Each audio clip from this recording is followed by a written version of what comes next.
किस्सा अमोल मुजुमदार सांगतात की जेव्हा रमाकांत आचरेकर सरांच्या अकॅडमीमध्ये एक नवीन मुलगा जॉईन झाला होता आणि सर त्यांना सांगतात की अमोल याला घेऊन जा आणि याला सांग की आपण ग्राउंडला सकाळी आल्यानंतर जॉग करतो, जे पूर्ण राऊंड मारतो तो कसा कसा मारतो ते पूर्ण याला सांग.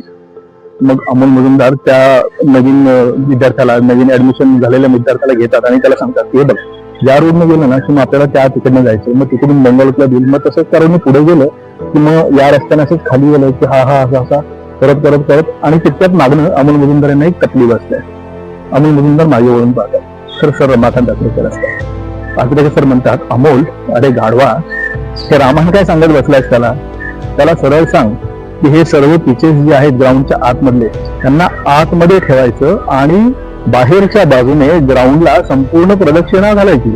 एवढं सरळ सोपं आहे. मित्रांनो, प्रसंग खूप छोटासा आहे, पण लक्षात घ्या की अमोल मुजुमदारांनी त्यावेळेस ओळखलं होतं की हे ग्राउंड म्हणजे त्यांचं मंदिर आहे आणि हे जे क्रिकेटचं पिच आहे, हे क्रिकेटचं पिच ही त्या मंदिरातली मूर्ती आहे.